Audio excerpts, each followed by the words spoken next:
Dear friends, ఈరోజు మహాభారతంలో చాలామందికి తెలియనటువంటి ఒక వ్యక్తి గురించి, ఒక క్యారెక్టర్ గురించి నేను వీడియో చేయబోతున్నాను. అతడి పేరు బర్బరీకుడు. ఈ బర్బరీకుడి కథే ఈరోజు నేను వీడియో చేస్తున్నాను. మహాభారతంలో మహామహులను అందరినీ ఒక్క నిమిషంలో చంపి యుద్ధం మొత్తం ఒక నిమిషంలో పూర్తి చేయగలిగే సామర్థ్యం ఉండి మొట్టమొదట తనను తానే బలిదానం చేసుకున్న బర్బరీకుడి కథ ఇది.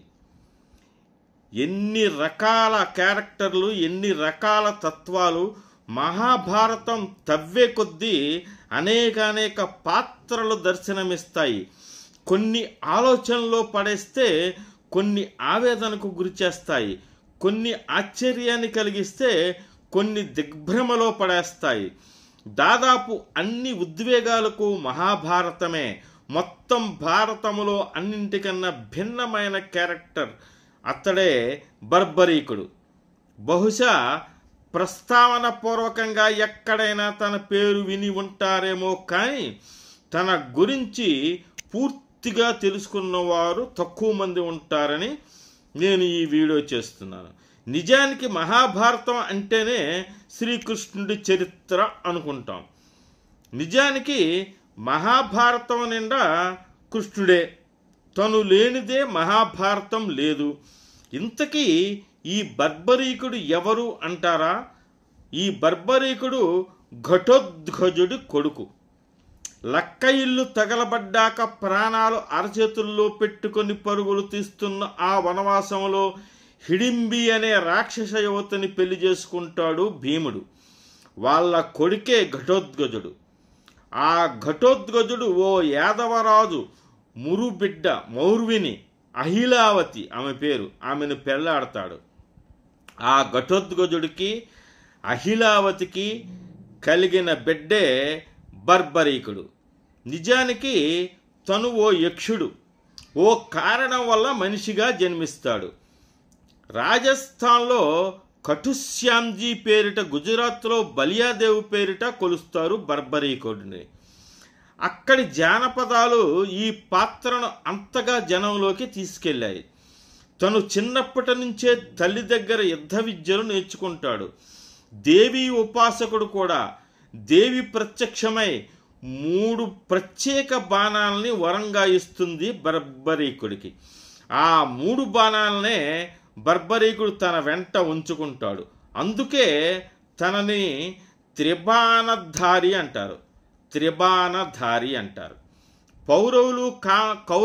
పాండవులు కౌరవుల మధ్య యుద్ధం అనివార్యం అని తెలిసాక భారత చరిత్రలో ఎన్నడూ లేని రీతిలో సైన్యాలు ఇరుపక్షాల వైపు చేరుతున్నటువంటి సమయంలో బర్బరీకుడు ఆ యుద్ధాన్ని తను కల్లారా చూడాలని కోరుకుంటాడు. వెళ్ళే ముందు తల్లికి ఓ మాట ఇస్తాడు.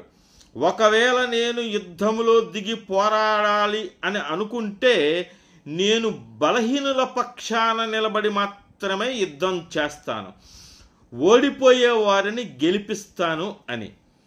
తర్వాత తన ధనుస్సు, నీలి గుర్రం, తన 3 బాణాలు తీసుకుని బయలుదేరతాడు బర్బరీకుడు. యుద్ధం ప్రారంభం కావడానికి ముందు ప్రతి యోధుడిని శ్రీకృష్ణుడు ఒక ప్రశ్న వేస్తాడు.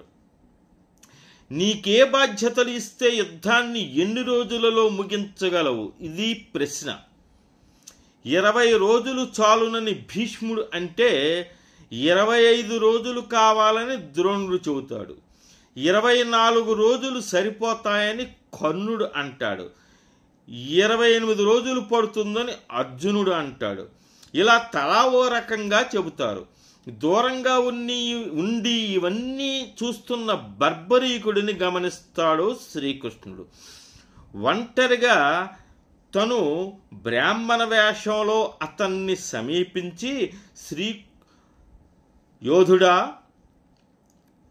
నీకు ఆ ప్రశ్న వేస్తే నువ్వేం చెబుతావు? ఈ యుద్ధం ఎన్ని రోజులలో ముగుస్తుంది అని గనక నిన్ను ప్రశ్నిస్తే నువ్వేం జవాబు చెబుతావు అని అడిగాడు. అప్పుడు అతను చెప్పినటువంటి జవాబు కృష్ణుణ్ణి ఆశ్చర్యపరిచింది, భయంలో ముంచింది. నిజంగా నేను బరిలోకి దిగితే ఒకే ఒక్క నిమిషంలో యుద్ధం ముగిసిపోతుంది అంటాడు బర్బరీకుడు. శ్రీకృష్ణుడు ఒక్కసారి దిగ్భ్రాంతికి గురై అదెలా సాధ్యపడుతుంది అని అడుగుతాడు. తన దగ్గర ఉన్న 3 బాణాలను చూపిస్తాడు బర్బరీకుడు. వాటి శక్తిని వివరిస్తాడు. నేను మొదటి బాణాన్ని వేస్తే ఎవరెవరిని హతం చెయ్యాలో, వేటిని ధ్వంసం చెయ్యాలో వాళ్ళందరినీ గుర్తించి పెడుతుంది, టార్గెట్స్ను ఐడెంటిఫై చేస్తుందన్నమాట. రెండో బాణాన్ని వేస్తే ఎవరెవరిని రక్షించాలో మార్కు చేసి పెడుతుంది.